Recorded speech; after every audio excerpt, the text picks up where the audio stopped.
法师在20年前来台湾受戒，住莲花学佛园，其名字便是法师起的。受戒后住了半年，法师慈悲严格教他也依着法师方法行菩萨道，在国外喜马拉雅山下教书、办学发愿、办国际妇女会，也写信与法师商量。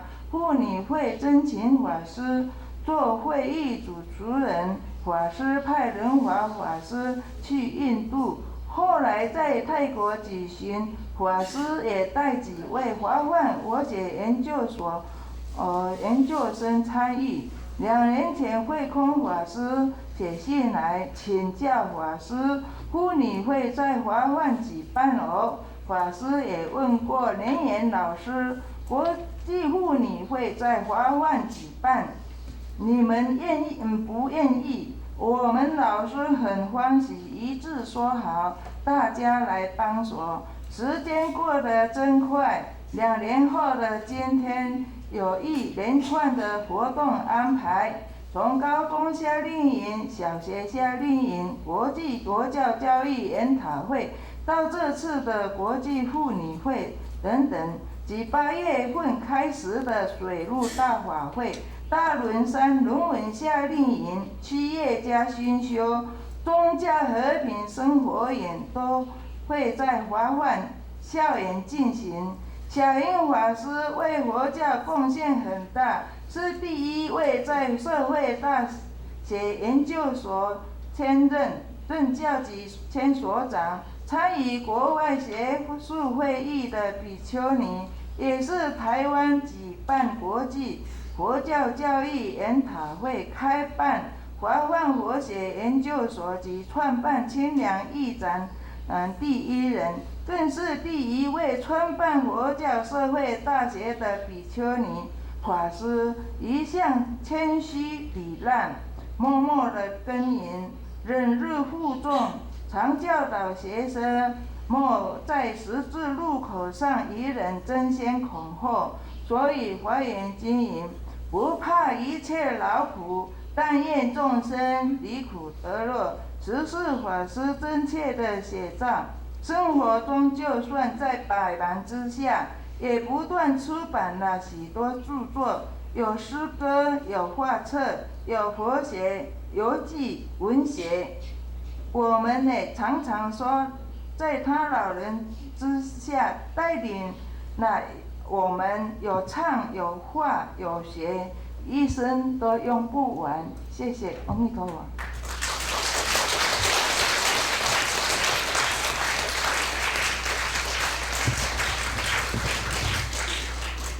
我们很感谢修持法师哈。我刚才讲过，修持法师跟随小圆法师30几年哈，由他来介绍小圆法师是再适当不过哈。我们谢谢他。接着最后一位呢是Monini Rai 法师啊，他目前是马嘎达印度马嘎达大学的PhD 候选人哈。那他刚才讲说他的题目可能跟program的题目有一点不同，我们就请他来告诉大家。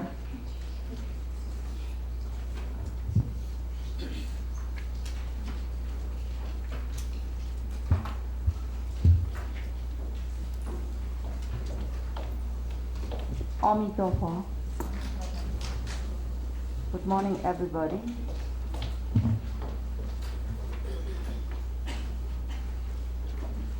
I would like to introduce my topic.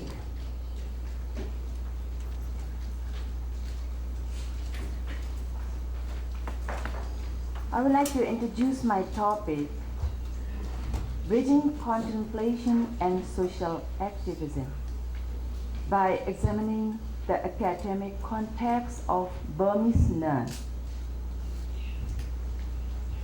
Actually, I'm from Burma. Contemplation is an examination of mental and physical phenomena in ourselves. It is a way or method that searches for reality and truth in the body and mind. True wisdom based on concentration.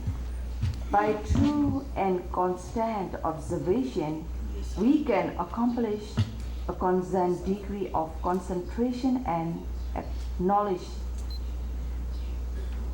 Social activism was the main aim of the Buddha. After the first Vasa, the rainy season, the Buddha sent the first group of 60 arahants to do for Bahujana Hitaya, Bahujana Sukhaya. It means work for the welfare for all beings, peace and happiness for all beings. To each the different direction. Therefore, the Buddha put emphasis on social welfare. The Burmese nun followed the same way of the Buddha. It happens intellectually and physically with metta, loving kindness, and cetana, volition. At great personal sacrifice for the good of humanity. According to Burmese nuns' history, the Burmese nuns occupied both the realms of contemplation and social activism. That's why their physical, spiritual, and vocal action are very gentle and humble. In Burma, the local worldly and monastic language are quite different. The monastic monks and nuns use the language very respectfully of the Buddha time. For the example, monastic always end sentences with the words Paya Paya, which means Buddha, Buddha in Burmese. Suppose, for the layman, if you have lunch, maybe you have been lunch. So this is actually our own language. This is for the lay person language. But according to our monastic language, like that. Contemplation leads to action. We have the Buddhist monastic tradition of helping to cease the suffering of humanity. Social action. Here, I would like to say something about Do Uzon and Do Kemanandi. Do means reverence. Are living examples of contemplation and social activism. The concept of maintaining a home for the aged in Burma is not a new phenomenon. It was already in existence since the days of Myanmar's long dynasties of kings. In Mandalay, the capital city of the Myanmar kings, bungalows are built in the four directions to provide shelters to the old and expenses borne out of the royal treasury. Buddhist teaching prescribes look after the aged as the sacred duty. The pioneer founder of the modern home for the aged was, surprisingly, a noble lady from Mandalay. Her name was Do Uzon, born into a silk merchant family in 1868. Her parents not only brought her up well in the way of the world, but also inducted her into Buddhist higher learning, morality, and virtues of charity and philanthropy. Even before age of 35, she donated a monastery and earned the title donor of the monastery, which carry high honor and prestige. There are many more donations accredited to her name. Those visit the Catholic Home for the Aged Poor in Rangoon during her frequent business tour to the capital city. She was deeply interested in this humanitarian work run by France nuns of the Catholic faith. Daozong then contemplated establishing home for the Buddhist age. She envisioned the relief which could be extended to the helpless and the needy and was thrilled with joy and satisfaction she would get in returns for such meritorious acts of charity.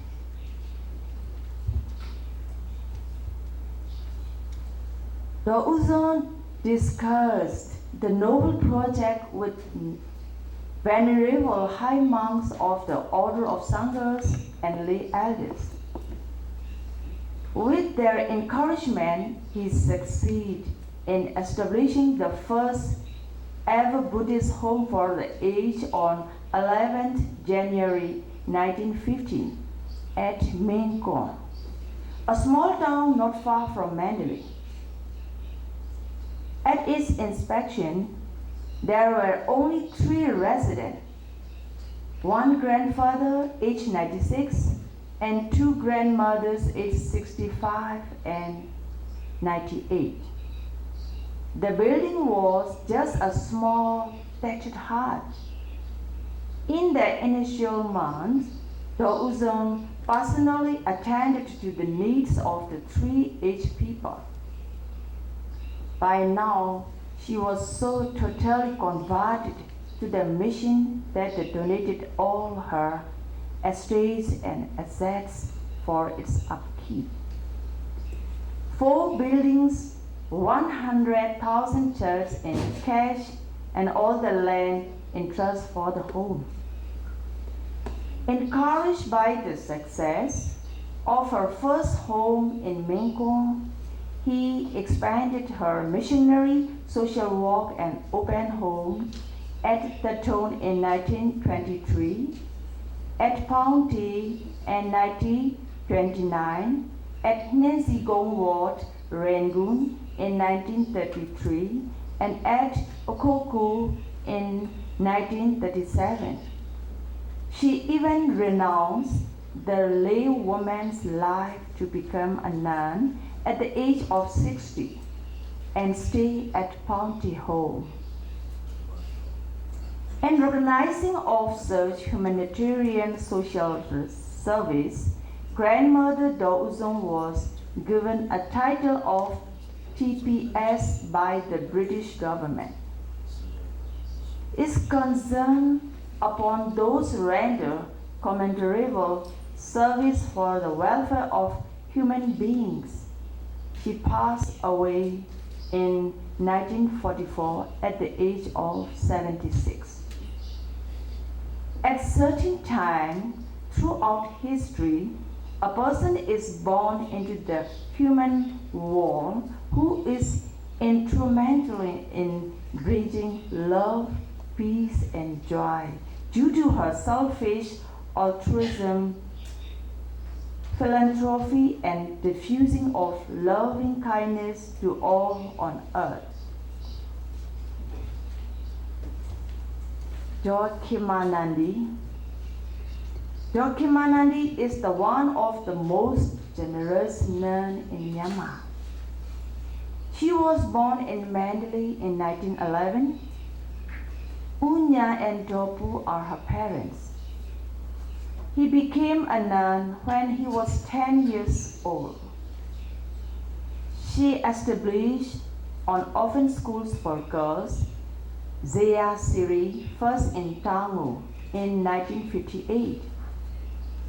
Then she established another orphan schools in Mandalay in 1963, Eyemo, whose name means Holy Peace Shadow.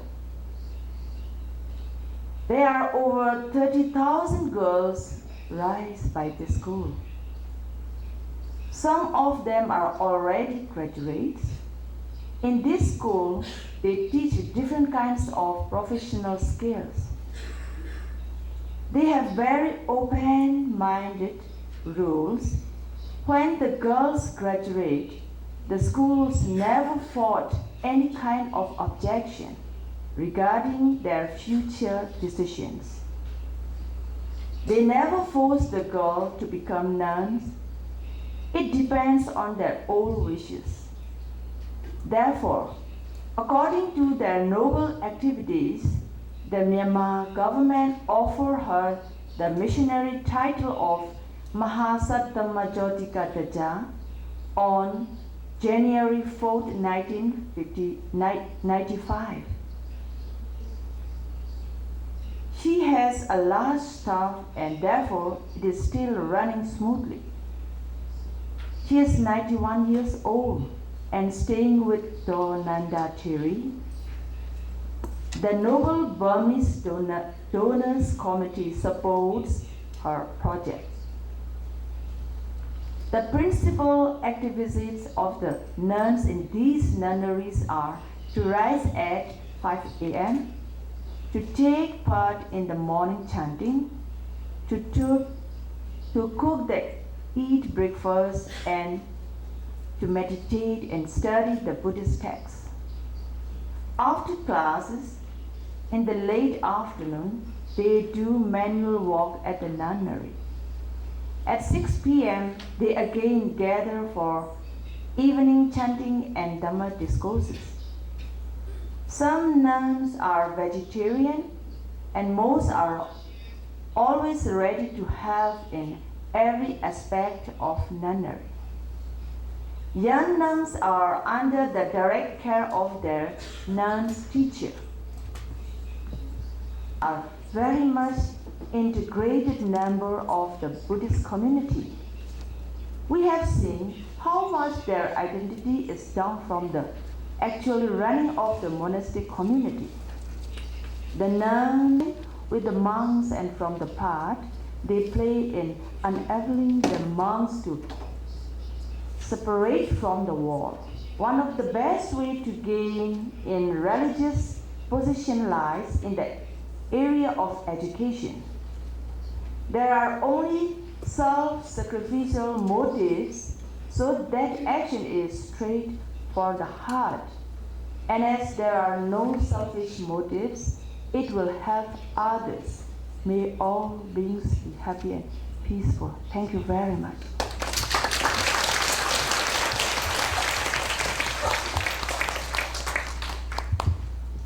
好，我们很感谢罗妮妮瑞法师哈。那20分钟，现在呢我们可以开始请各位踊跃。This is a question for Venerable Tenzin Palmo. I quite enjoyed your presentation and your question about what to do about maintaining the Vinaya when there is not even enough nuns with which to make it happen. And two options have come to my mind. One is from the Eastern Christian tradition and one from Buddhist tradition.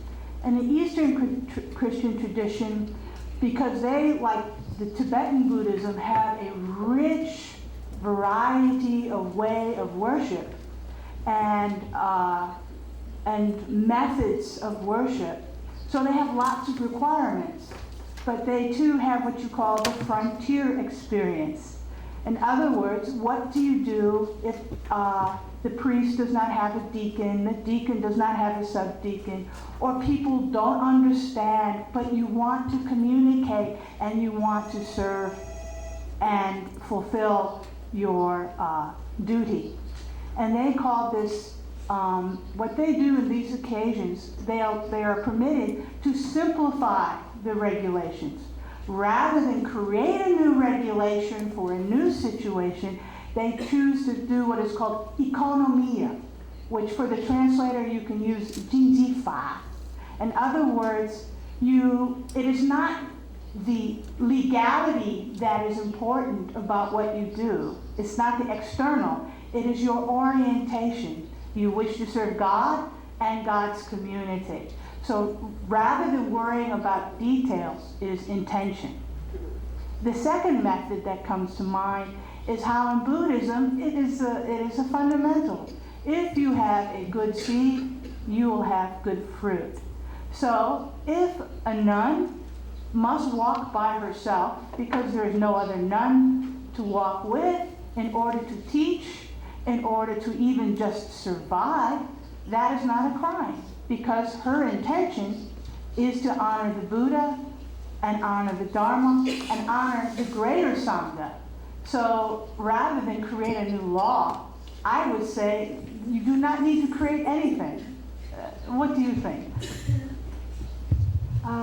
Yes, I agree. I mean, sometimes I wonder, if the Buddha was here now, what would he say? These rules were made 2,500 years ago for the situation in Magadha in those days. Times have changed, and indeed, as you say, the intention is what counts. And in fact, you said it all. Yes, thank you.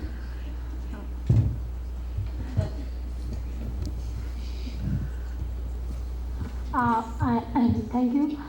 I want to add one more thing, that Buddha said, Swam Dipo Bhava. So we don't need anyone to just persuade us. We should start from ourselves. So we don't need that we should be protected by anyone or we should be guided by anyone, because he himself said that Swam Dipo Bhava, be create light for yourself and walk in the light of yourself. Thank you.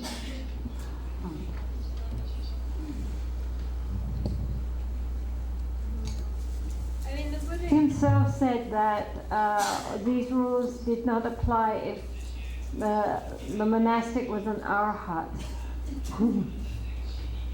But in any case, I think if the intention is pure, if one is not just seeking to live alone because then one can do what one likes, but one is living alone because these are the circumstances and one's life is too dedicated to practicing and propagating the Dharma, then I'm sure all the Buddhas and Bodhisattvas still rejoice.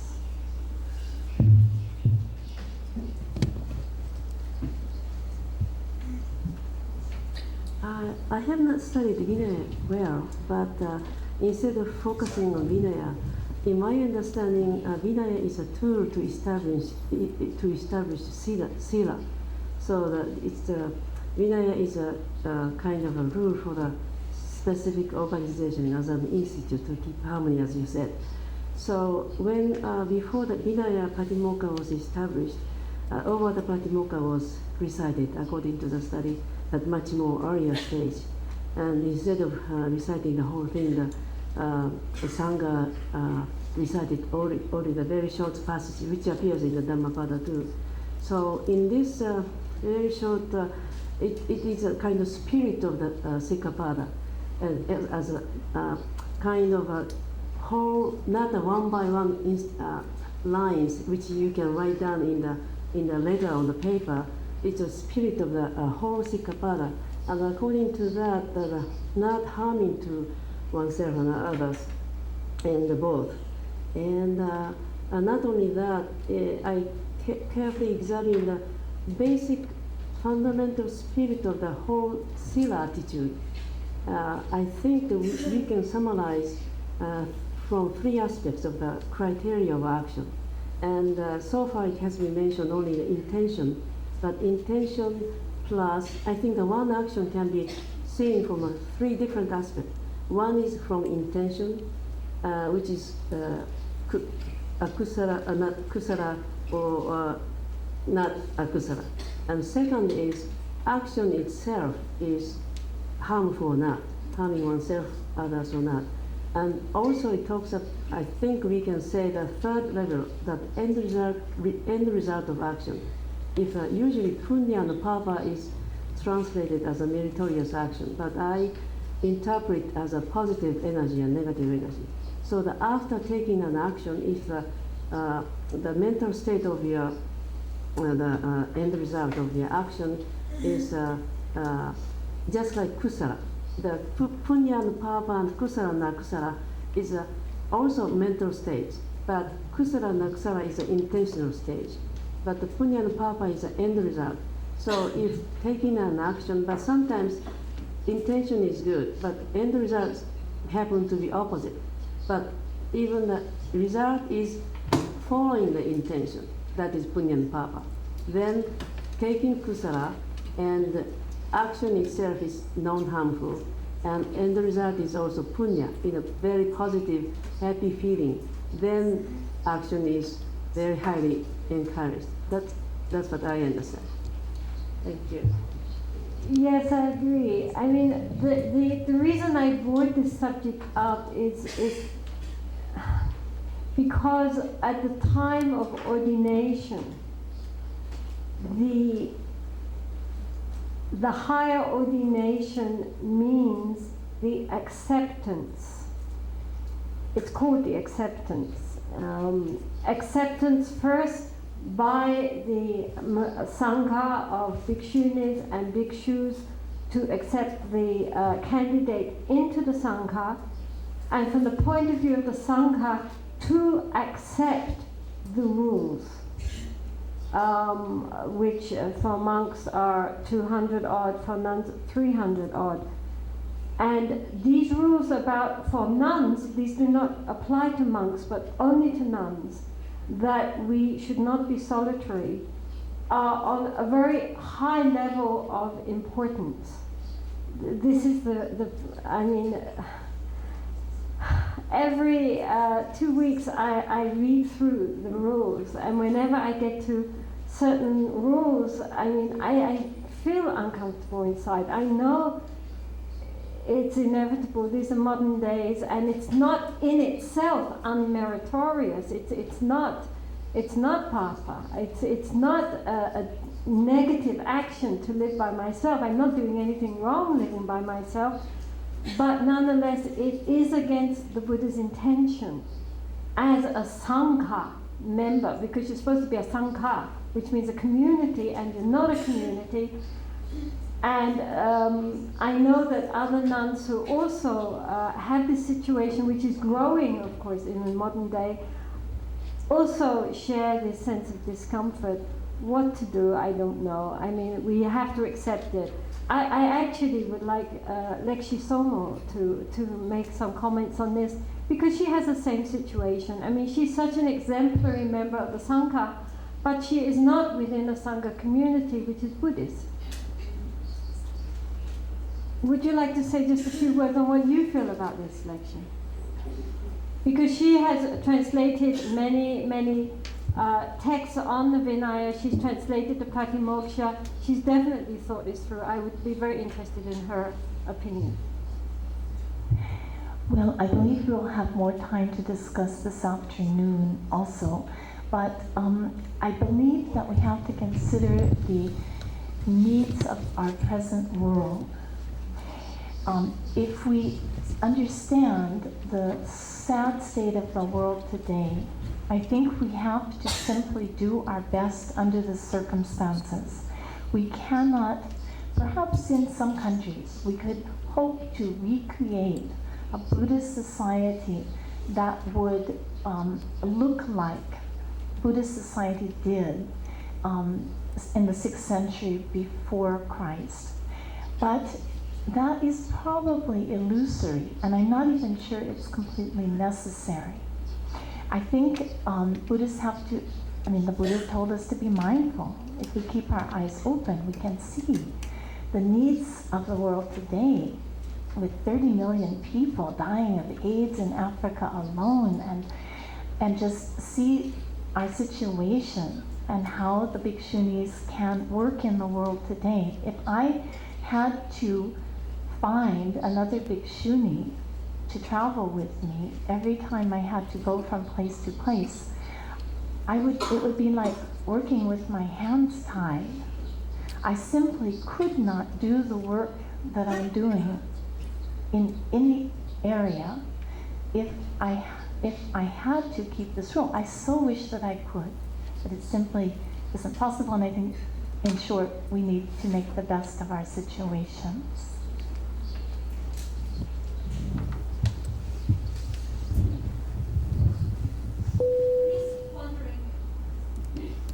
I'm just wondering if perhaps the modern state of the solitary non-monastic is one of transition rather than a permanent state, and that those of us who find ourselves as solitary non-monastics are going to be at the forefront of creating new communities of nuns for the future, but at the moment we are solitary because we are perhaps walking out ahead in terms of our own cultural communities and trying to create a space for others to come in with us, but that it's going to take time.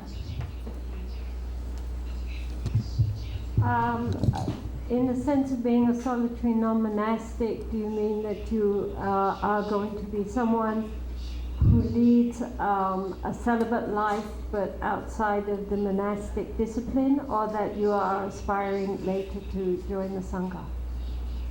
In the particular tradition that I belong to, it's neither celibate nor monastic, and it's totally outside of Japanese Soto Zen rules.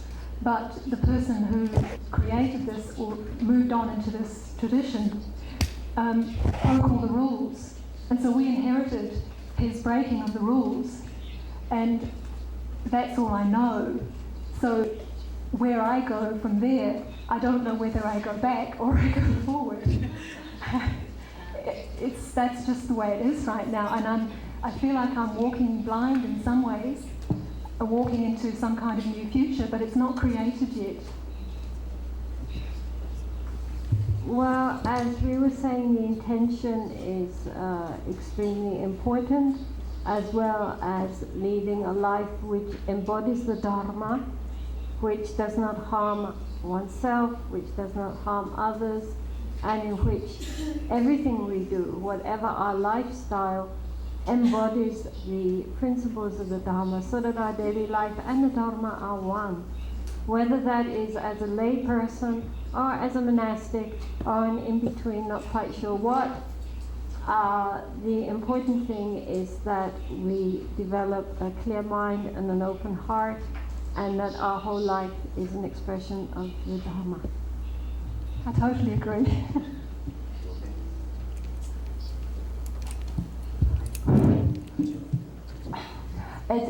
My name is Sokdam, and as a Korean nun, I live America like more than 10 years. So I live now in Bosnia, and the people I look at, and people never saw Korean nun, and I look around and they just look at me all the time, and my experience like solitary life, but I feel, and I being there, and I always think about, I studied Vinaya too, so I always think the spirit of Vinaya, what Buddha, with the Buddha spirit. And so like solitary life, I live solitary life among many American students and people, but my understanding of Vinaya, the precept, the rules, I say monastic rules, like nun cannot go, should go out with like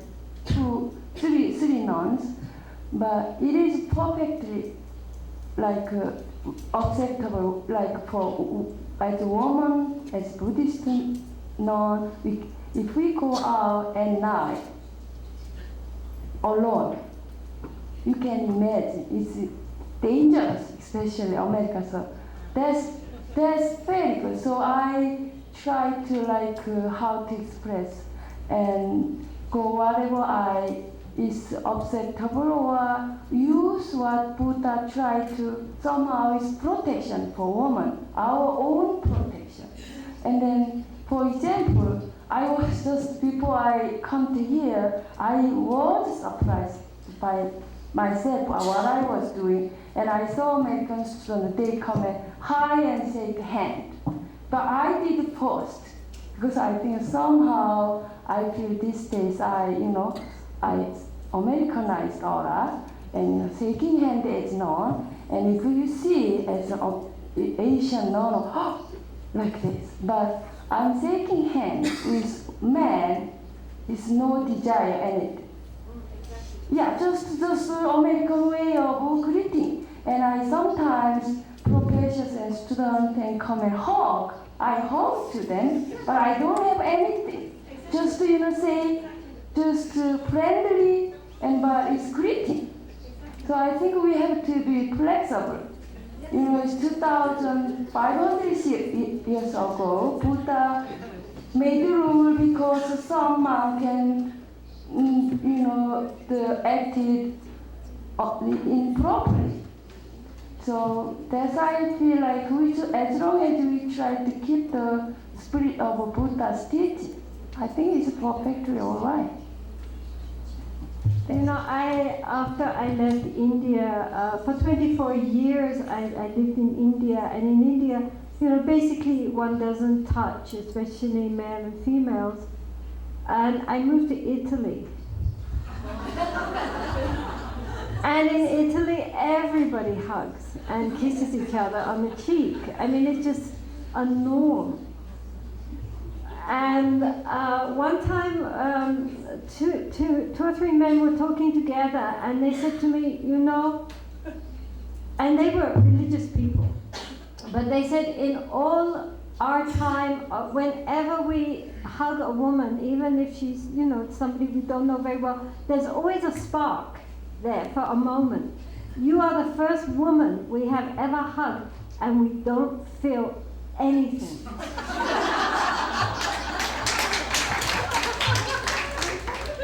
Yes. So, yes, in Italy, if you stood back and said, no, they would take that as a personal insult, So, all right, in Italy they hug, we hug. But, I hug them as a friend, as embodying Buddha nature, not as, a man, Well, man, woman, it's all the same, isn't it? So, yes. We live in the 21st century. One more question. That's all, okay? My question is actually for Gina Kogan. You talked about the Abbess Buchi and the precepts, and it was very interesting.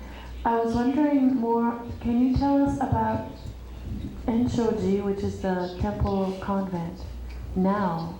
Do you know anything about it today? Because many people have been commenting, with so many different Asian countries and nuns represented here, there are few Japanese people, and Japanese Buddhism is underrepresented in Sakyadhita. So please tell us anything you know about Enshoji now. Thank you.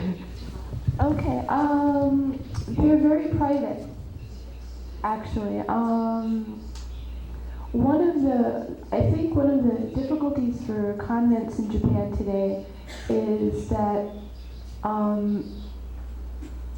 is publicity and tourism, because Buddhist temples in Japan are often tourist destinations, and casual people stroll by, they say a prayer, they leave. And quite a few convents that are still practicing are not open to the public. And Enshoji is one of them. It's very relatively remote.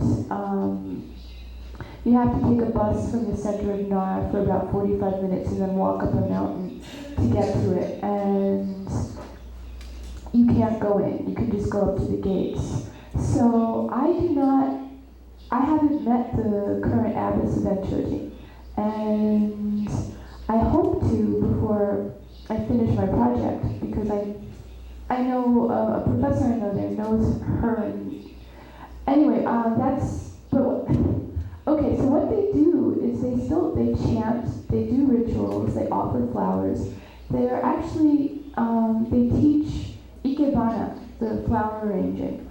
So they do work in the community, but they don't, but in a very sort of private way. They're not very open to the public. Maybe that's because there are relatively few nuns in Japan compared to monks.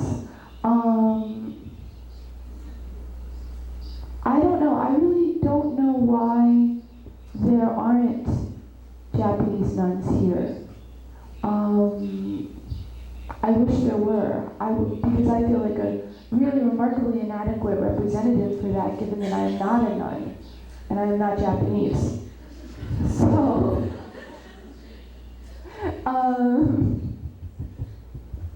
so I don't feel like I can speak for them.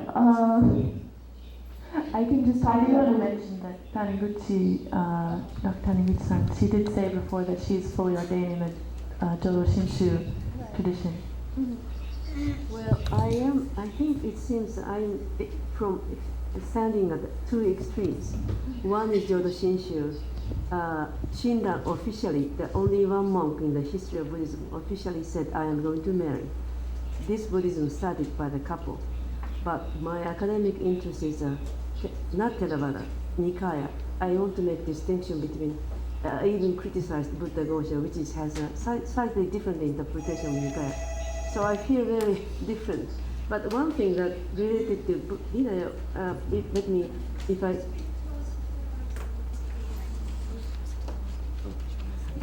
thank you. Not relating to the question, I cannot say anything about Japanese Buddhism because I am fully ordained, but only in the, in one sense, practical sense, as a clergy or as a minister. So I'm sorry, I cannot answer to the doctrinal issue, except some limited thing to the Japanese Jodo Shinshu aspect. I may be able to say something, but regarding Nikaya, there is no such a thing. Vinaya, there is no such a thing. But the spirit of, in this case, the spirit of Shinran's understanding Vinaya, whatever good action you may take, there is always a degree of tanha. So whatever, it's a little bit similar to Calvinistic understanding. So total dependence on the faith of Amida Buddha comes the whole issue. So, sorry. But one thing that I really, whenever I come to this kind of conference, people keep talking about Vinaya, Vinaya, Vinaya. Whatever, when it comes to the Buddhist ethical approach, Vinaya only.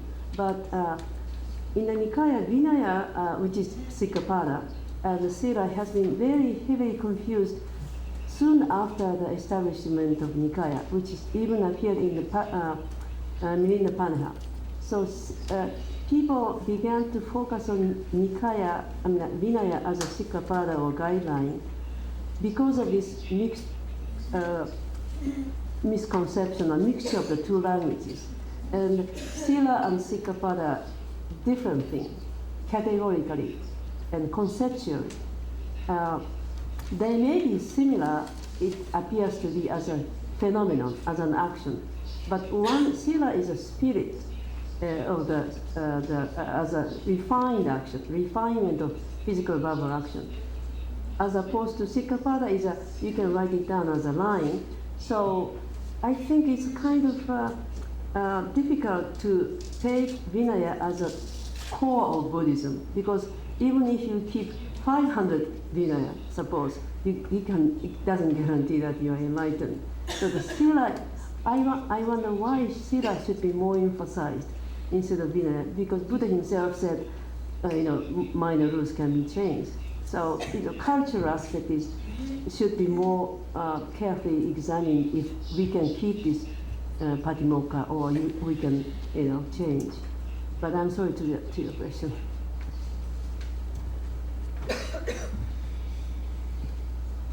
Oh, okay, the last one. Just to clarify, I'd like to assure everyone that we made tremendous efforts to invite representatives from many different Japanese Buddhist traditions. We wrote letters of invitation to all the leading nuns of all the Japanese sects in Japan. We invited Japanese Buddhists from many Buddhist centers in the United States, and we also invited many Japanese scholars of Buddhism. Unfortunately, they were not able to attend. Just 10 seconds? 10 seconds. I am Elizabeth.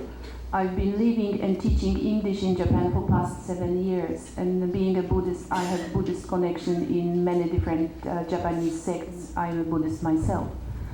One of the reasons that Japanese nuns are not coming here is the language barrier and the tremendous fear of losing face. Being an Asian, they are very, very scared of losing face, of not knowing English language, even though they are studying English for many, many years.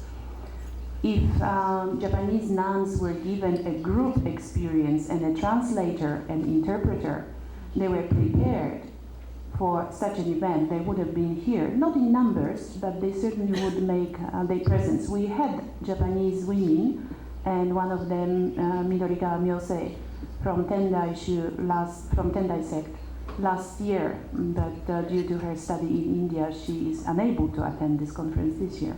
But the language is a barrier. Oh, I'm sorry. I would like to, may I? Oh, just right before I left America, I got an email from Barbara Luke, who is a professor at the Columbia University. And I contacted with her, and she asked me to how to attend the 7thSakyadhita conference, because she wants to send the Japanese nuns. She has many Japanese friends. But it was too late. But I told her to would you please try to contact the Venerable Access Home, because it already was deadline, I think around June, middle of June. So I sent her to email and everything, the Venerable Access Home, and to get the accommodations in Taiwan. And I left. So unfortunately, they couldn't get accommodation or something. So she said she will try to send her steps and Japanese non-friend in 2004 in Korea, because she didn't know about 7thSakyadhita well. That's my understanding. Thank you. Thank you very much for clarification, and we hope to see the Japanese nun Vishuni in next conference. Okay. 谢谢。那接下来呢，我们就要那个 group discussion, small group discussion. We move to a small group discussion. Thank you very much. And lunch at 11:30. Okay. 谢谢大家的参与。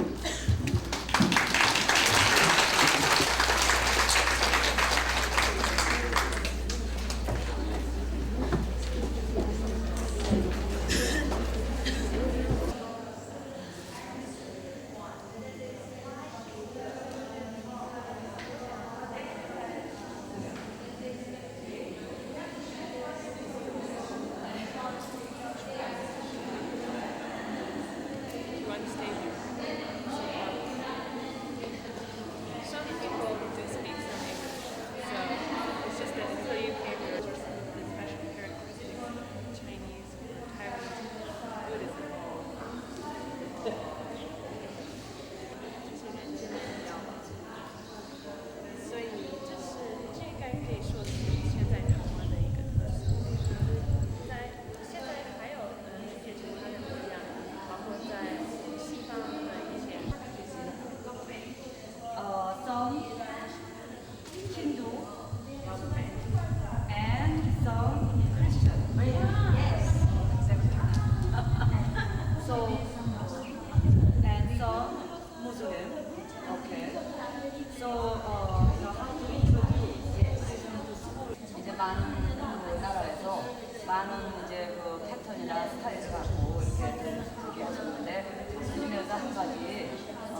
만천한 나라는 이게 또 굉장히 힘들고, 그리고 뭐 머슬림 국가라든지 이런 데서 어떻게 부처님의 그런 또 애들이 1학년, 2학년, 3학년, 4학년 레벨이 다르니까 레벨에 따라서 어떤 방법 여러 그 성자들의 그런 이야기들 이런 거를 이렇게 하는 거 이런 거에 대해서 이제 우리가 얘기를 해봤다.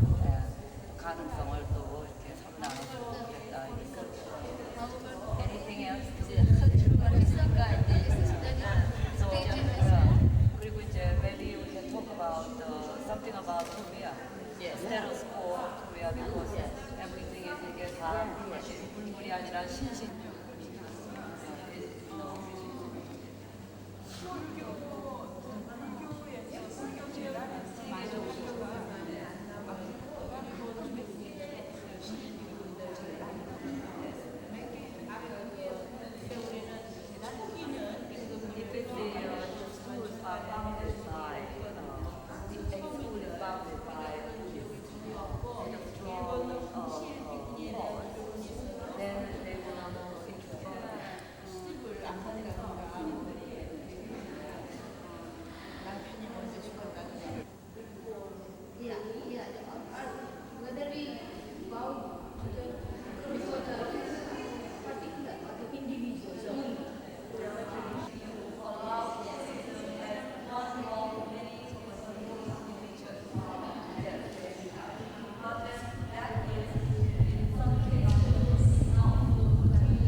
That I have to go to the monastery every month to do some kind of.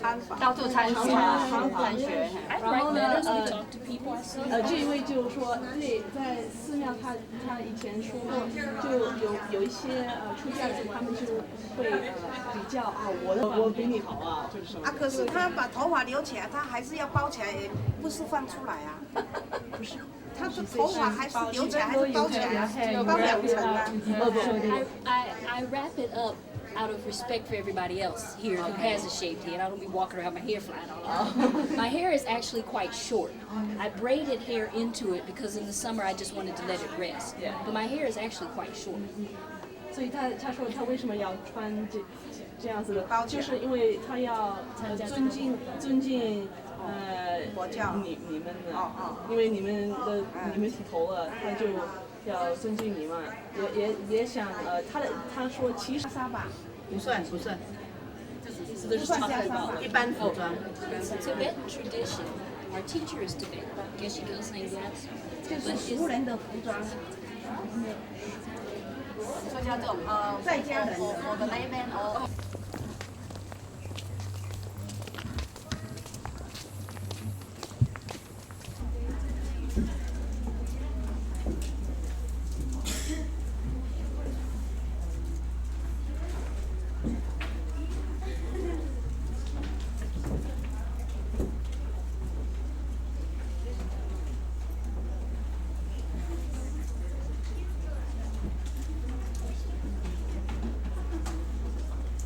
University and Super Nun. 好，我们等一下有，我们现在要开始。今天的主持人是热兰法师，布克莱大学博士，华梵大学的教授。好，谢谢，请师父。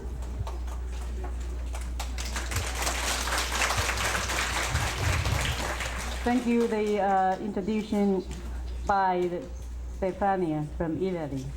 And good afternoon, everybody. I'm very happy to be here, the facilitator for this panel, Bridging the Vinaya Traditions. And let us welcome our first speaker, Dr. Kusuma Devendra from Sri Lanka. And Dr. Venerable Kusuma is the director of the Sri Gautami Ashram in Sri Lanka. Her paper is called Thread in a Rich Cloth, Historical Development in Bhikshuni Vinaya. Sorry, I pronounced it in Sanskrit. Thank you. Dr. Kusuma Devendra.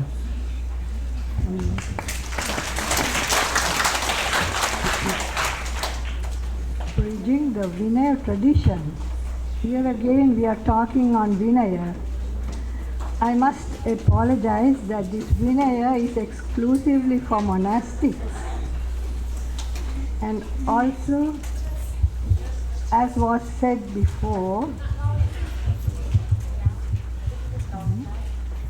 these are the rules of discipline. How can we cope with the rules of discipline? That was the question in the morning. And some of them said we have to depend on intention. Is it wholesome karma or unwholesome karma? Well, these are two different things, but both are relevant. In the case of living the Vinaya, sometimes we cannot live every word of it. And then we have to depend on our intention. And sometimes when you are innocent, the rules are such that the rules don't apply. So if the intention is not there, then you have not transgressed the Vinaya. But they are within the limits of the Vinaya. So in the morning there was the talk about how we may stay alone but yet belong to a community. In Sri Lanka, as we practice, we cannot stay all the time with the community. I, for one, I go about very much, but we come in for bi-monthly recitation. Every half month, we meet together and recite the Pratimoksha. If we cannot meet on that day, then by proxy we have to send a letter expressing our purity and our inability to join the Sangha. So then we overcome this problem of not being in the community all the time. So you could be alone, still you could give a phone call or a message to the community that is reciting the bi-monthly Pratimoksha, and then you are one within the community. So now to get down to my subject, I have very little time. Reading Rosanna C., answering the call to realize Buddhahood, I was greatly inspired. She speaks of the karmic dimension of all our intentions, speech and action, which will surely give results. And this is a right view. Right view is one of the first of the factors of the Noble Eightfold Path. So if we are in right view, our intention could be right also. The Pali term is Kammasakata Sammaditthi. Also, we need to see the noble truth of suffering in ourselves and in others. And this is the first of the, seeing suffering is the first of the noble truths. In Pali we call it Chatusacca Sammaditthi. Also, it is a right view to see our suffering, and others' suffering. So if one is in right view, one has the right intention, and then one will tread the path, and automatically that person will be keeping the Vinaya rules. So when one sees the suffering in oneself and others, it is obvious we must see the second noble truth, namely the cause of suffering. The ego conceit is the cause of suffering. And seeing this is also a right view. In exercising effort to reduce this ego suffering, one reduces the cause of suffering, and that is the third noble truth. And eventually the result, namely the suffering, disappears, and your application of the, and you're treading the Eightfold Path. I said this mainly because in keeping Vinaya, we need to have this ethical dimension.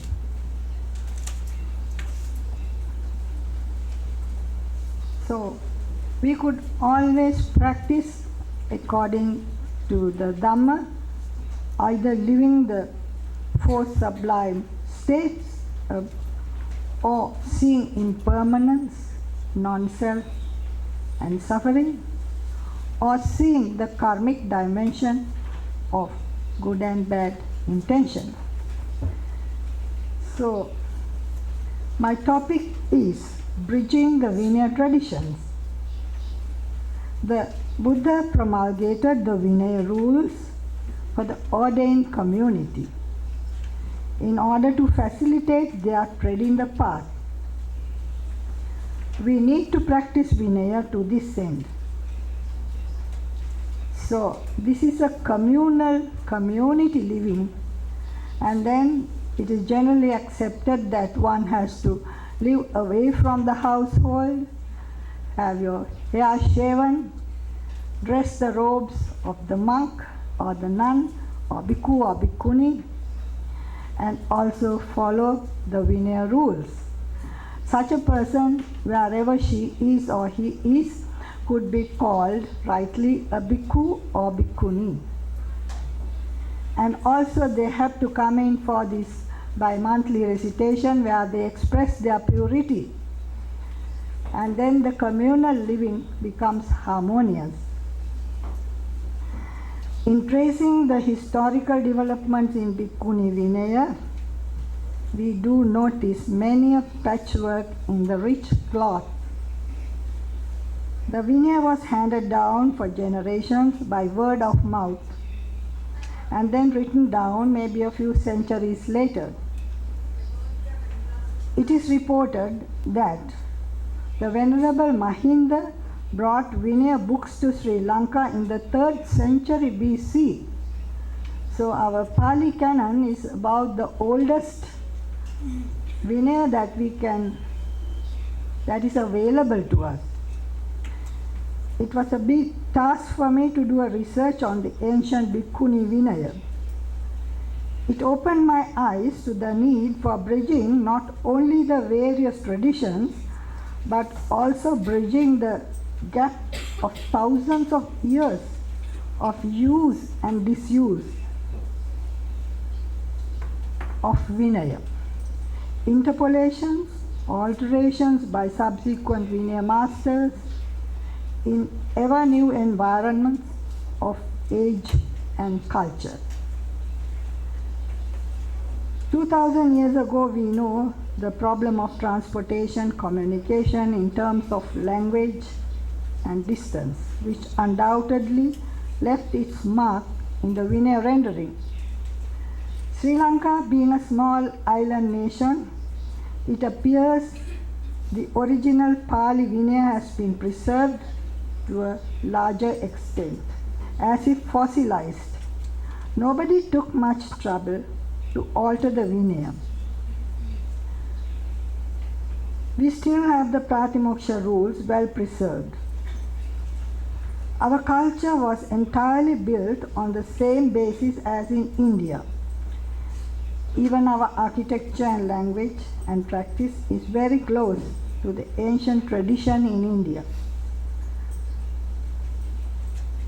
But in China and in other countries, we see greater differences due to ethnic religions that prevailed.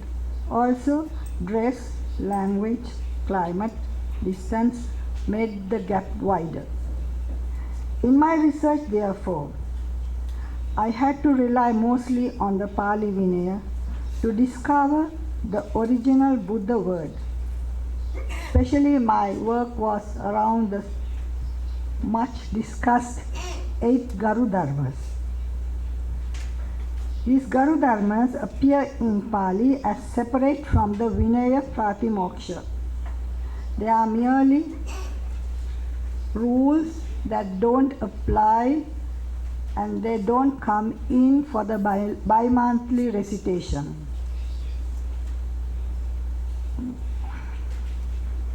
It is evident that Venerable Mahinda in 3rd century BC had not given any credence to Garu Dharma. This is very important. That's in the 3rd century. The Sikkamana rule of 2 years probation had not been observed when 1,000 women of court were granted bhikkhuni ordination by Venerable Mahinda. After 6 months probation, not as Sikkamanas, but as Samaneris, observing 10 precepts as if today, these 1,000 women were given ordination.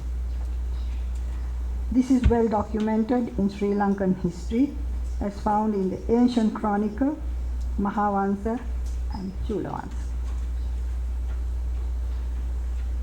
And of course it was carried over by later Vinaya commentators. So there is no doubt about this fact. These and many other evidences show that the 8 Garu Dharmas are later interpolated and were not observed in Sri Lanka.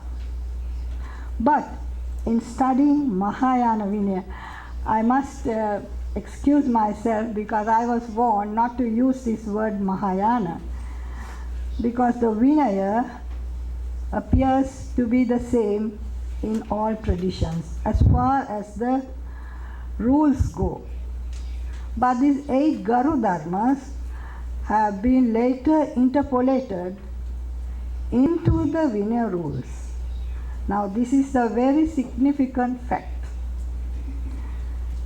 But they remain separate in the Pali tradition. Thus, as stated before, Vinaya rules are for the ordained community to facilitate their harmonious existence for the express purpose of traversing the path. For bridging the Vinaya traditions, it is important to recognize the many patchworks in the rich cloth and come to a convention of the Sangha of the modern age. This was the wish of the Buddha when he asked Ananda to remove the minor precepts by the consensus of the Sangha. So this is a point I would like to impress upon this August gathering, that all you bhikkhunis have a big responsibility to come to a consensus of opinion, since the bhikkhus have failed to do that. So, how many minutes more? 3 minutes more.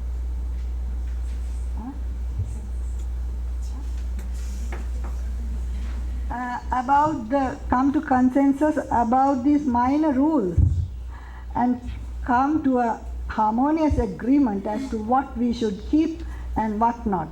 Then all of us can have a more bridging the gap would be much easier, because we know what is right, we know what is wrong, because the thousands of years have passed and we need to see eye to eye with each other. So I think, Venerable Lecture Soma, you will take this challenge, and maybe someday we will have a common Vinaya for all the monastics. Now the second part of my talk is on the Bhikshuni Prakirnaka in the Mahayana text. This Bhikshuni Prakirnaka, or miscellaneous items in Mahayana text, such as the Mahasangika, contain parallel material as found in the Bhikkhuni Khandaka of the Pali Chulavagga. It became necessary to study this text to place the Chulavagga in perspective. While the two Vinayas as a whole agree to a large extent, many significant differences can be noticed regarding the treatment of the Garudharmas, the description of Sikkamana, the position of Mahaprajapati, and so on, which undoubtedly show the later development of the Bhikkhuni Vinaya of both Mahayana and Theravada.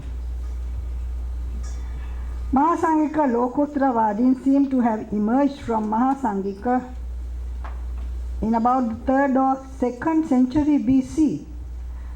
The manuscript on which the present edition is based belongs to the 11th or 10th century AD.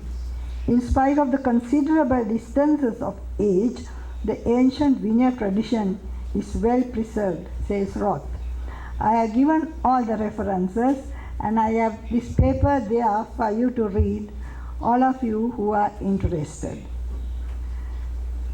Akira Hirakawa sees in the number of histories, life histories, avadanas, inserted into a Vinaya text an indication of its age. If we accept this view, we might say that the Pali Bhikshuni Vibhanga with only one apadana is older than the Mahasangika Lokottravadin containing 7 avadanas. Mahasangika has a total of 31 avadanas. Mula Sarvastivadi has 170 avadanas. This means that of all the Vinayas, that the Pali Vinaya is the most ancient according to these scholars.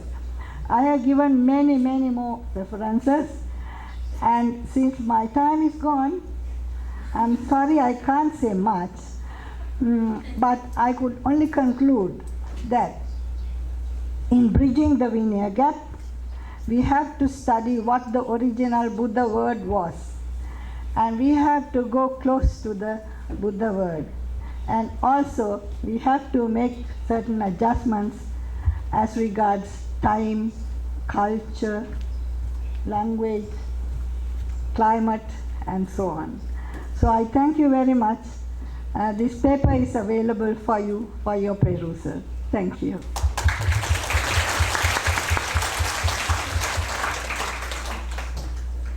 Thank you very much, Venerable Kusuma. And thank you for your bringing us so important references from both Mahayana and the Pali traditions. Thank you again. And now our next speaker is Ms. Rosanne Fries, and she is from United States, and she is currently teaching at the Department of Architecture in America, California, and she got her MA from UC Berkeley, California. Great. Thank you. Now let us welcome our next speaker.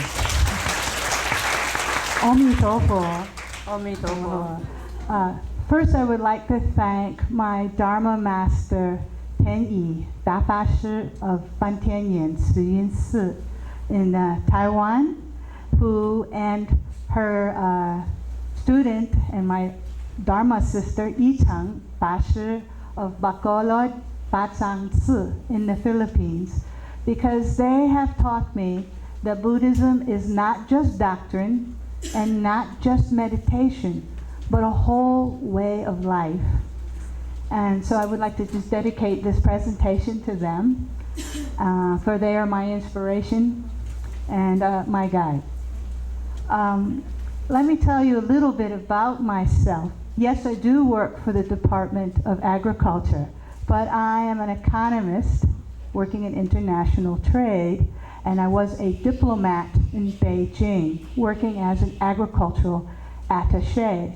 And it was in 1995 when I was reading Venerable Lecce Tsomo's book, Daughters of the Buddha, that I discovered the event of Buddhist nuns traveling from Sri Lanka to China. This fascinated me to no end. 1,500 years ago, women traveled 5,000 miles from South Asia to East Asia, from one completely different culture, different in language, different in social customs, difference in philosophy, never mind religion.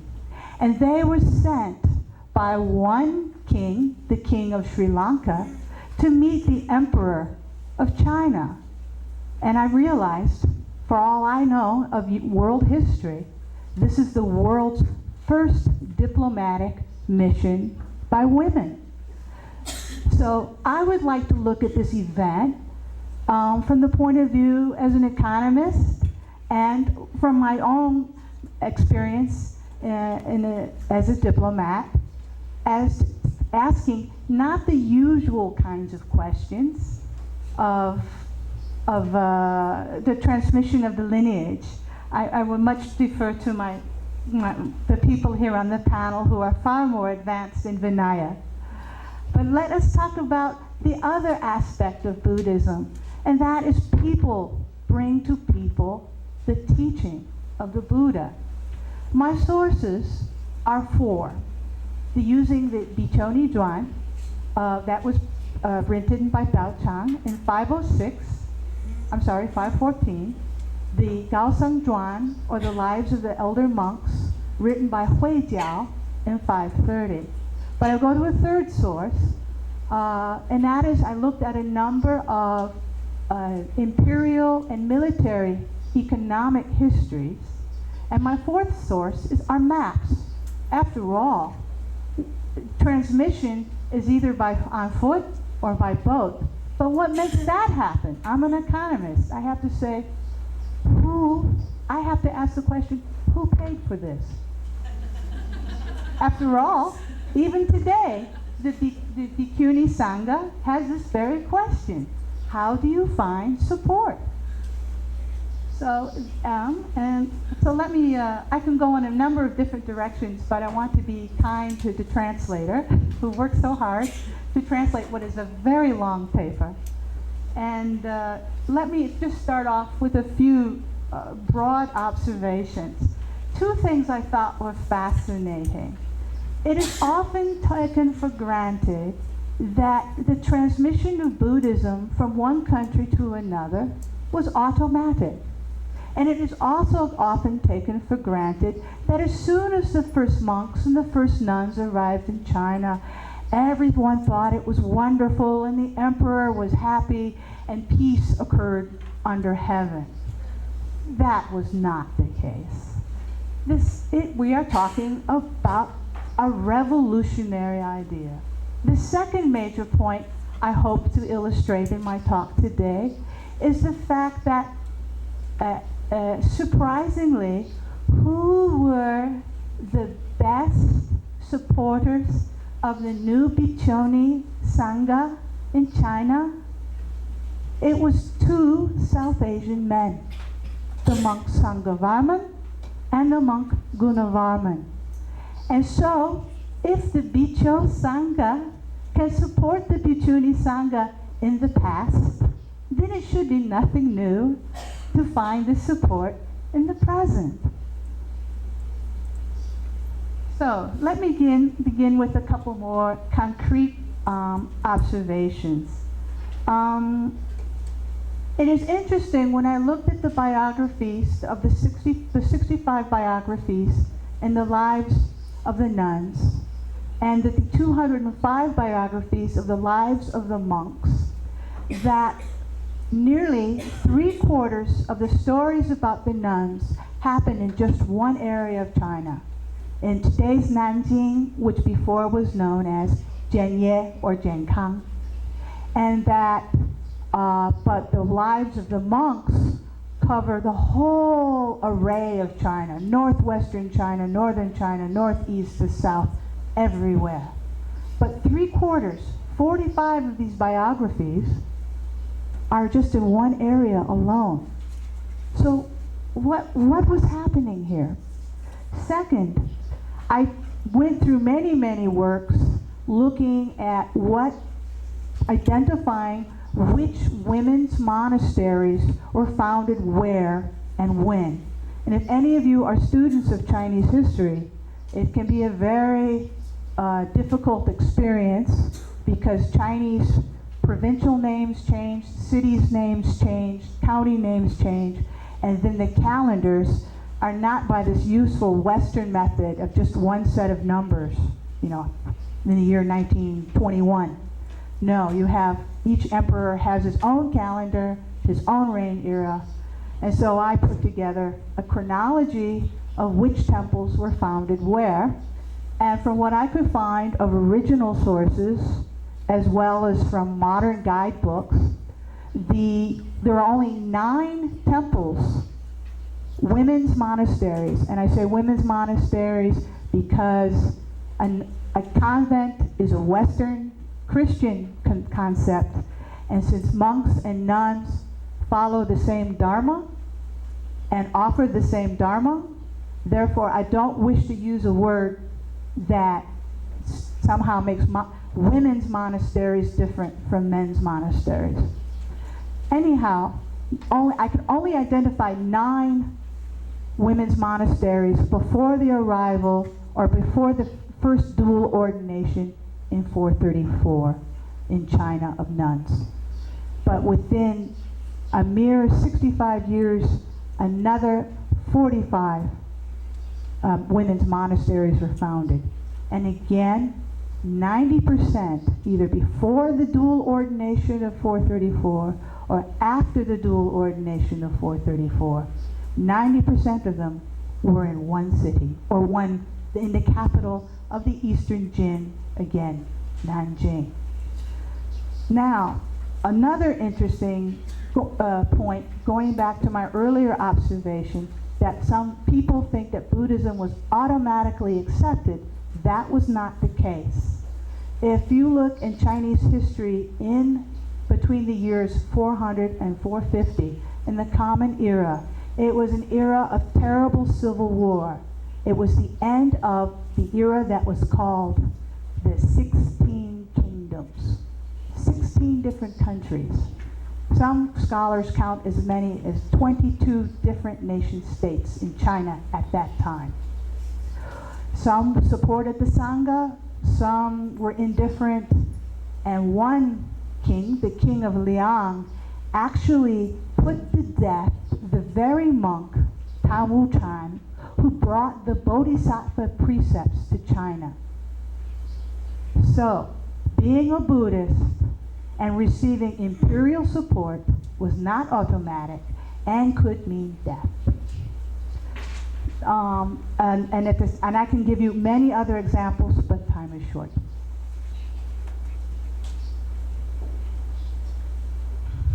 Also, I would make the observation that Nanjing, this is the capital of the Eastern Jin, that had begun in the year 420, was not only the recipient of nuns and monks as running away from the civil war in northern and western China, but was also the end point of monks traveling from South Asia, as well as the 2 groups of nuns that arrived from Sri Lanka in 429 and 432.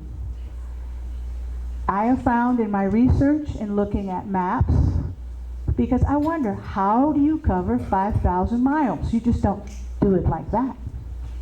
Not unless you have some special Dharma practice.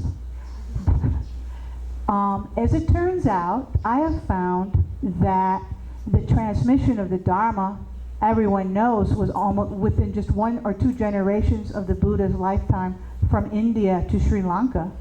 And in Sri Lanka, the 1 and 2 centuries before the Christian era was already, common era, was already actively sending monks to Vietnam, to the northern part of Vietnam, to Bắc Ninh province, into the area called Lui Lao. And that it was a fully 400 years of travel was routine between India, Sri Lanka, Vietnam, and Nanjing before the arrival of the nuns. But it's interesting that the first landfall in China of the southern monks did not really happen until around 269, with the first temple founded in Panyu in Guangdong province.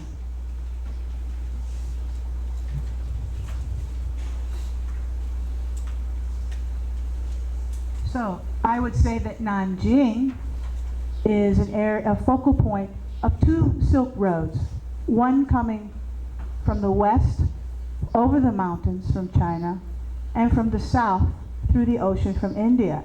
And I think I would like to invite those who are interested in Theravada history to look more into the sea routes, because when people travel by land, as many monks did, such as Fa Xian, who left China in 398 to go to India on foot, he interestingly decided to go back by water.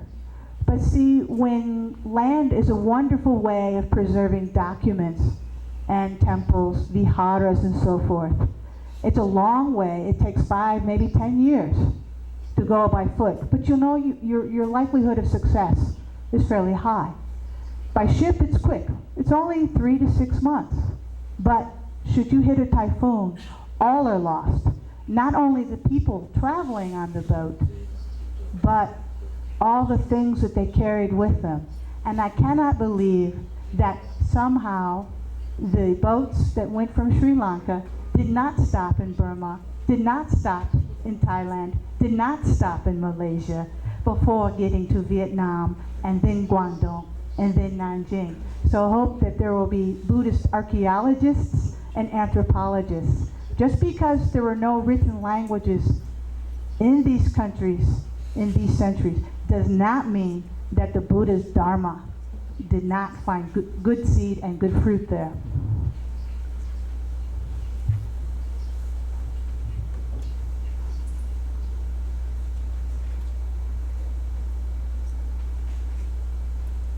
Let me give a little background as to what was happening in China and Sri Lanka right on the eve of the first transmission of the Bhikkhuni Vinaya.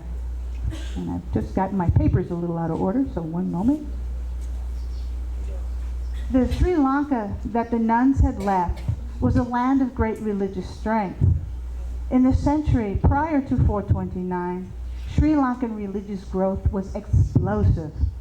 During the reign of King Siddhi Meghavana, my apologies, I do not speak Sinhalese, of King Meghavana, who ruled from 303 to 331, the Mahavihara school was restored, and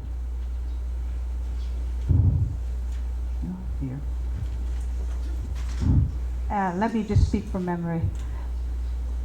In the 100 years, between the year 300 and 400, the Sri Lankans were sending missions back to India, to Bodh Gaya. They were sending jade Buddhas to China, to the emperors. They were setting up viharas throughout all of South Asia. And then, of course, moving farther on into Vietnam, and it's well documented, both in Vietnamese as well as in Chinese, these events. To them, it was normal to share their good teachings. In China, again, the emperor was this particular emperor, we cannot prove, it was the Emperor I of the Jin dynasty. We cannot prove that he met the nuns directly, but he invited, by sending envoys to bring the monk Gunavarman from North Vietnam, brought the monk Gunavarman to his palace, and for the first time in Chinese history, he was the first emperor to ask about Buddhist ethics and running the country, and decided that Buddhism could be used to Taiping, to bring peace under heaven, a Confucian value. Monk Gunavarman was a preceptor involved in the ceremony, so was Monk Sanghavarman, and though it was greatly debated as to whether many Chinese objected to the dual ordination, saying if there was no Bhikkhuni Sangha in China before, the circular argument, well, we can't have one now. But Gunavarman replied, China is a frontier country, and the intention is there. And therefore, let us go on with the dual ordination to fully manifest the Dharma. Another monk, Huiji, had questioned this ordination after it took place in 434. And Gunavarman said, we are only bringing to completion what has already been established. My paper has these things in quotes. I'm just giving you the big concept. And with that, Huiji ordered his monks to revere the Sri Lankans and the Chinese who were ordained. Over 300 women, a good 5 or 6 are identified in my paper. I will be glad to give you copies of that by email. Then it was interesting, because of this monk who had, Huiji, who had questioned the ordination and then accepted it. It is interesting that perhaps it was for a number of decades, perhaps, that the Sangha did not venerate the Bhikkhunis, but they changed their mind. And indeed, when Gunavarman was cremated, and perhaps was the first monk to be cremated in China, those first nuns at the ceremony built a stupa on his temple, Chihuan Si, and gathered there to cry. Perhaps to cry because he was gone, or perhaps to cry in joy that his good seed had finally borne good fruit.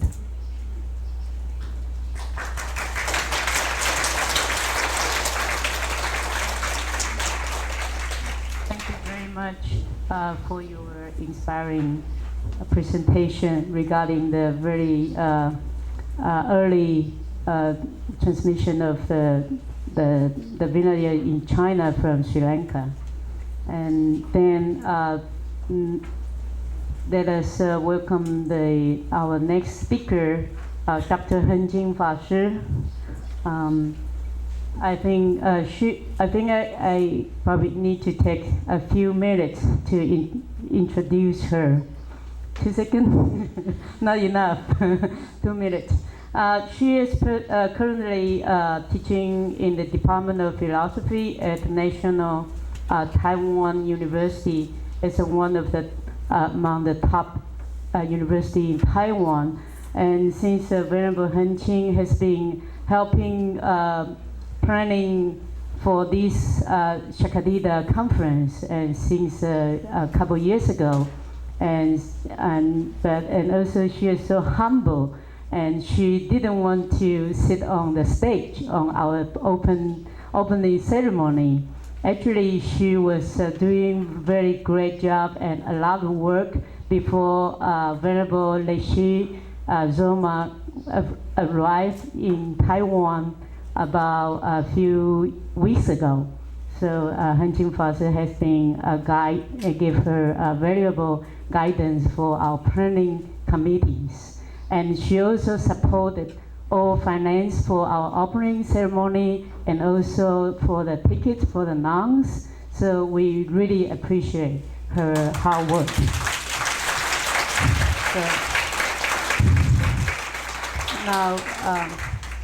So now she will talk on arguments for the validity of the Chinese bhikkhuni lineage, please. 我就用中文讲好了哈。这个首先谢谢主席的介绍哈，其实没有他讲的那么好哈。各位看到我的题目，也许会觉得很奇怪哦，为什么我题目叫做《中国比丘尼法脉的有效性》？我们中国比丘尼已经有1000多年的历史，这个时候还需要谈到它的合法性吗？大概在台湾，在很多地方不会有人去提出这样的问题，因为这会觉得很奇怪哈，因为已经是不合时宜的问题，不是已经是解决的问题。换句话说，那可是今天我还是用这题目来讲，主要呢是那个我们的大会主席他希望我讲这个题目。那其实背后还有一个很重要的背景，就是大概20几年来，好，我跟Venerable Lesha Zomo 为了西藏传统能够建立一个比丘尼制度呢，大概努力了20几年。那我们要说服西藏的那些大喇嘛，他们能够愿意在西藏传统里建立一个比丘尼僧团，我们会很大的力气。但是一个很重要要能够说服他们的因素，是要告诉他们，或者是他们要求我们要告诉他们，我们中国比丘尼的这个僧团从开始到现在是不是很如法，是不是很有效性所谓的 validity， 他要求我们要证明这个给他们看所以我们就找资料等等很多人做这样的努力做了1-20年。那结果呢？我这边给他资料，他又提出一些问题，所以这样来回到现在还是没有解决所以其实这个问题我们不必要我们问自己我们这个问题主要是要给西藏佛教，或者在说服西藏的那些大比丘让他们觉得可以接受中国比丘尼的传承所以呢，我今天就先很简单的，因为可能大部分的人也知道中国比丘尼制度怎么样建立起来的它的有效性是怎么样，我稍微回顾一下。那接着我可能比较重要的是借着这个前提，我们来思考一下，或者是来提供西藏佛教如果这个前提可以成立的话就是换句话说，中国比丘尼制度绝对没有问题。那他们可以怎么样来借助中国比丘尼的制度来建立他们自己的比丘尼的方式那我们来建议他们。那当然接不接受是他们的事情好，那我就很快来做一个回顾那大家都知道中国比丘尼呢，最早第一个比丘尼呢，它就叫净简它大概是3、4世纪的人那他接受比丘尼那个受戒的时候呢，大概是在357年西元357年，他是从那个一个西藏对不起，一个印度的律师叫做达玛古塔塔摩吉多我们把它翻作檀摩吉多这个律师受这个比丘尼戒。可是当时我们可以知道，他一定只有从一部生受戒，只有从比丘生受戒，因为他是第一个比丘尼嘛，所以他之前当然不会有比丘尼，所以呢，很显然的，他受的戒呢是一部生受戒。好了，那如果很严格来说的话，这是不合律制，我们都知道必须要2部生受戒。那2部生受戒什么时候呢？那大概要等到刚才那个Roseanne 也提过要到434年西元434年才得以有2部生受戒。那个缘起是因为在西元429年的时候呢，有8位西南的比丘尼到中国来那到当时的扬州，那他就去挂单在一个叫景福寺就一个尼众的道场。那他在那边的时候呢，他就问这个景福寺里面的那些比丘尼，他说：在我们来之前，你们有没有外国比丘尼来过啊？他们说没有。那他就问他既然没有外国比丘尼，那你们怎么受戒的？你们没有比丘尼跟你们受戒啊？那这样还是没有恶不生啊，还是不如法啊？所以这个问题就变成很严重了哈，或者是说起码就引起中国比丘尼去面对这个问题。所以呢，他们当时就求教一个律师叫做求那跋摩，也就是古那瓦曼好。那问他说，那这样我们以前从晋简一直到现在在差不多经过70几年，那我们这些受戒的一不生受戒的到底可以不可以？到底如不如法？那根据这个律师这个琼那跋摩的回答，他是这样讲我就照那个原点我这样念他叫戒法本在大圣中发。设不本事，无妨得戒，如爱道之源。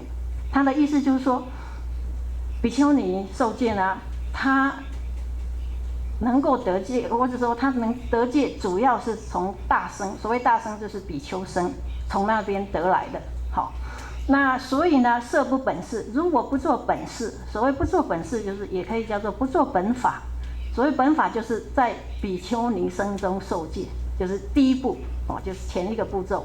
如果不先经由比丘尼受戒的话呢，那无妨得戒这一句话很重要。他说不妨碍你得戒那就他举一个例子，就像大爱道一样，因为大爱道之前没有比丘尼嘛，没有尼师嘛，所以他不可能从比丘尼受他从佛陀受啊，对不对？所以如果是这种情况，换句话说，在没有比丘尼之前，你从一不生受戒是可以的，所以这大概也是常识，我们大概想一想，这也是常识，那也是很合理，所以呢，基本上呢也可以，那但是呢，如果有比丘尼的话，那当然是有更好啊，那就要从比丘尼受啊，所以他们就说，那既然是这样，那现在有西南来的8位比丘尼，那我们可以从他受，但是呢，戒律的规定必须要10个，以中国的传统那个达玛古帕就是法藏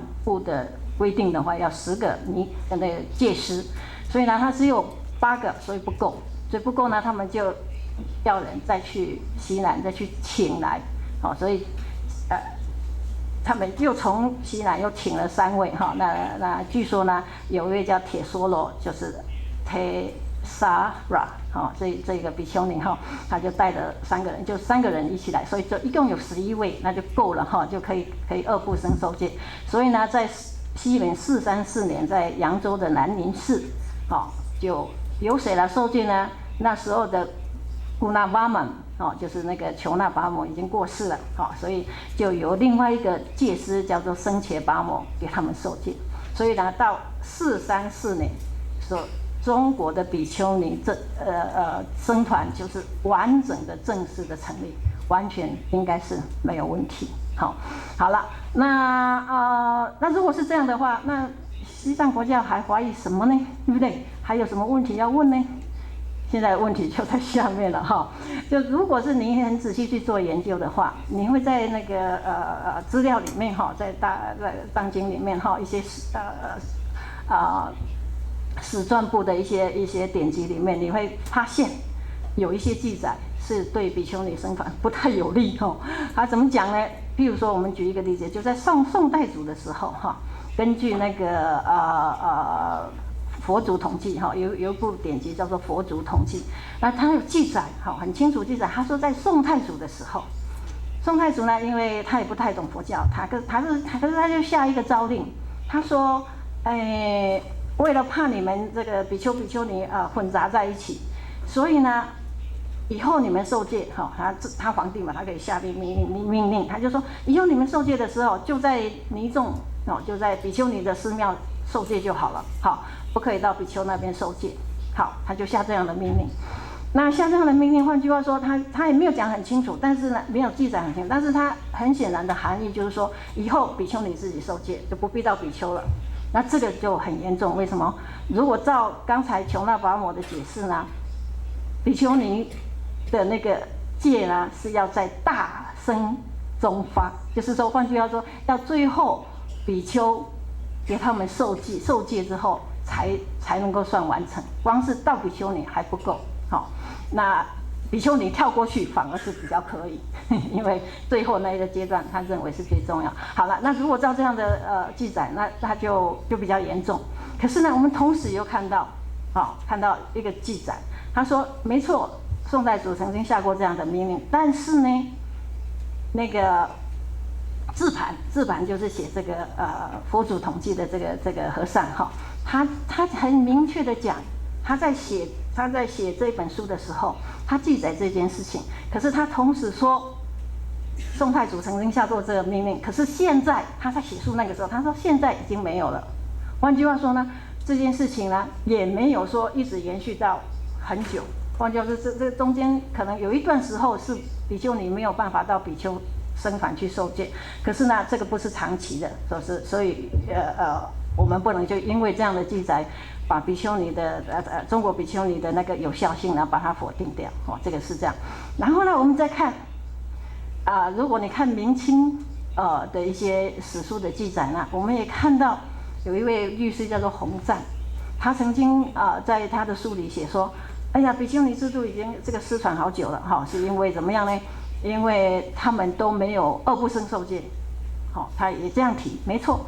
可是我们在其他的那个书里面，又同时发现譬如说建岳律师，好，或者苏玉律师这两位律师，他们的著作里面又同时说，我们有举办二不生受戒。所以换句话说，两种都有记载有不利于这个比丘尼僧团的合法性的记载也有，有利于的都有。那我们猜测呢，大概是中国那么大嘛，可能有些地方它就没有二不生受戒，可是有些地方呢它就有。好，可是如果是因为这样的话，我们也不能说有些地方没有，我们就否定它。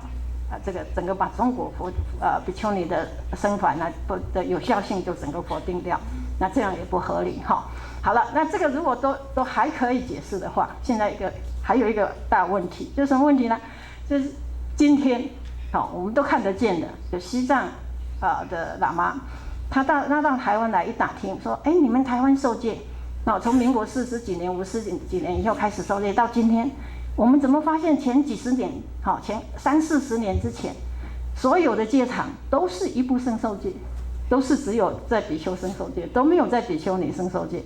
好，那这个我们一问中国佛教我们这些人抓到刚刚就不知道怎么回答，对不对？因为这被人家抓到辫子了嘛，对不对？因为我们事实上是这样嘛。那所以我的话，我私底下我都很怨那些律师那些传戒的那些所谓的戒师他们应该比我们都懂嘛可是他当时他就二不生受戒啊。我一直想要问说，为什么他们不二不生受戒？因为当时还是有很多的比丘尼可以当戒师，可以做的。我在猜，可能是他们不在意，他认为说反正就是在比丘僧受就好了嘛，比丘尼有没有都没有关系。那这个心态是不对的。可是呢，他们就这样做结果呢，这个因为这样，那个西藏佛教呢也用这个来质疑中国佛教比丘尼的那个僧团是不是合法，是不是如法那所以呢，这被这么一问以后，现在你看看每一年的传戒都是二不生受戒现在的大概大家知道，就是那个背景就是这样。好，那这个背景是这样的，接下来我们要谈的就是说如果是我们被抓到的这个辫子，或者说我们有这些情况的话那比较严重的是说，现在我们有一段时间起码在台湾是只有在比丘僧受戒，没有二不生。那如果根据我们刚才那个逻辑，或者跟刚才那个记载那种印度来的那些律师，他们的解释是说，一不生受戒，在男众受戒没有比丘尼受戒还是可以。唯一的就是什么呢？他说你不做本法者，所谓你不做本法者说，比丘尼就是尼师没有先从比丘尼生受戒，好，那他是可以得戒，很重要，他还是可以得戒，他受的戒还是如法，还是有效。可是呢，戒师要得罪。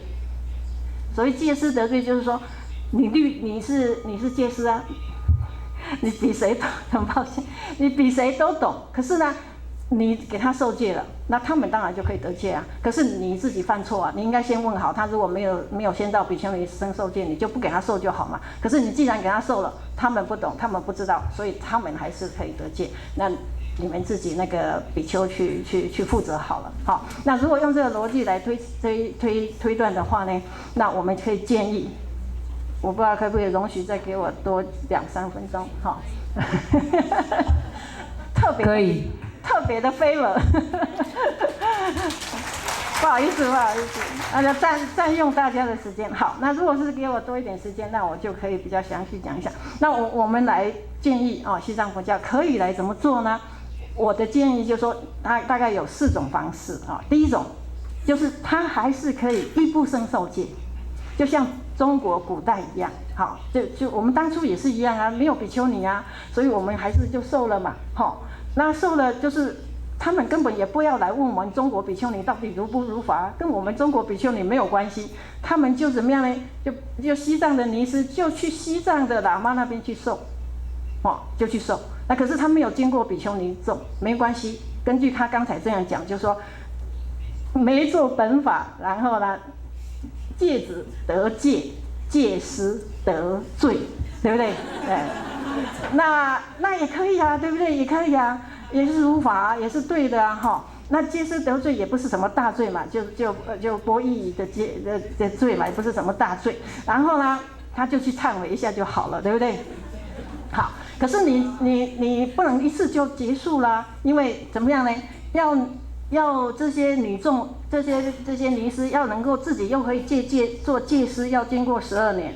因为他必须12年受戒12年之后，他才可以成为一个戒师来传戒，好，所以呢，你这样要 repeat 12年，经过12年，可是呢，最好呢，你每一年的那些比丘不要同一批人，不然他每一年就得罪，然后要忏悔，得罪又忏悔，总是不太好嘛，哈。那他换批人就好了嘛，哈，所以每一年换一批人，每一年换一批人，然后12年后。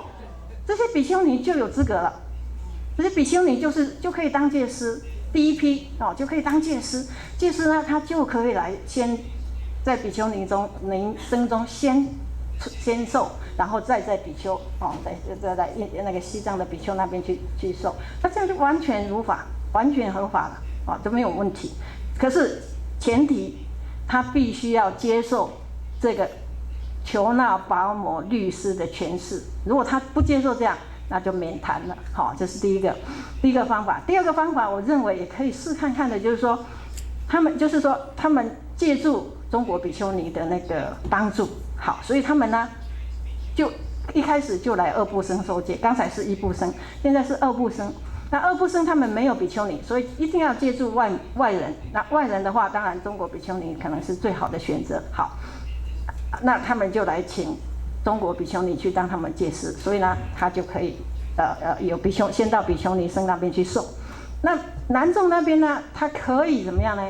就到西藏的喇嘛那边去受就好，就说等于是2个混合在一起，好，那这样的话就避免就说1部生受戒的问题。可是呢，他也有问题，就说那你要接受什么样的lineage， 因为在西藏佛教是非常注意这一个观念，所谓的 lineage 这个传承，他们非常非常重视。因为呢，在西藏呢，他们是 follow 那个根有律，根本一切有部的律，叫 Mula Sarvastivadin。中国呢是 Dhammagupa 的那个 Vinaya， 所以不一样。就是不一样。其实我们做过研究呢，差别不大。我们的那个Zomo 法师呢，他曾经做过很详细的研究，差别不大。只要西藏佛教的那些大法师不刁难的话，也没有什么关系啊，对不对？他们受完之后，所有西藏尼师就去 follow Mula Sarvastivadin，没有问题，来，好，这是第二个方法，可是前提还是要他们愿意。第三个就是通通 follow 中国的，就是戒师，比丘尼戒师也是中国人比丘戒师也是中国人。好，那这样的话呢，就比较不会，当时呢就不会产生这个不同两个传统的问题。可是呢，还是有一个问题，将来他们这些女众到底要完全 follow 这个中国的四分律，还是要回过头来 follow 他们的根本一切有律，也是他们自己要去决定的，也不是不能解决，但是呢，他们要决定。好了，如果这三个方法到目前西藏佛教都不接受，到现在他们都不愿意接受，都不愿意接受，现在不愿意接受，那怎么办呢？我们不能老是等啊，我认为不必等，那你们可以另外一个方式就自己来。因为要等他点头很难，对不对？等他点头很难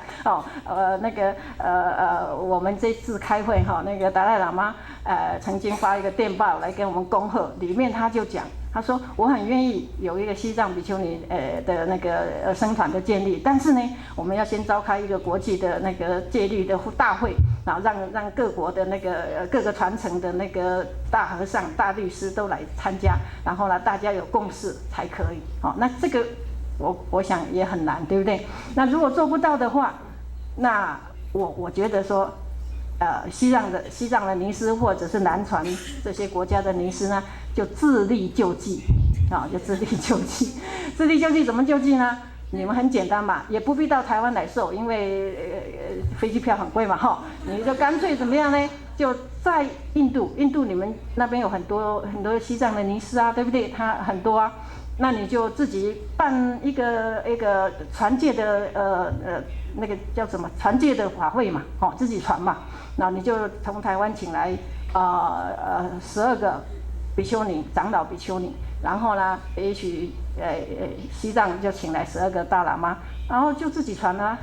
那总有一天我们自己承认嘛，没关系嘛，他不承认没关系，我们自己承认。那总有一天我们如果是自强自立，那他总有一天他必须要承认我们。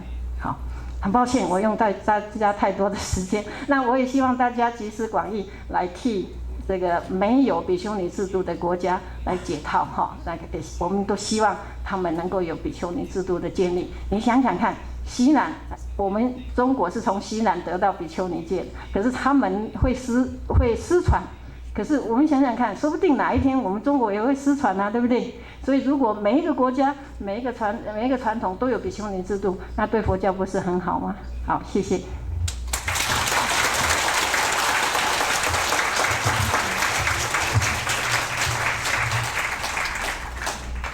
Thank you so much, Dr. Henqin法师. And now let's welcome Dr. Kamaleshi Soma. And she will talk on almost equal obstacles on the way to an international Bhikshuni Sangha. And I am sure everybody here already know very well about Venerable Leshe. So I don't need to introduce her again here. Okay. Please let us welcome her. Thank you.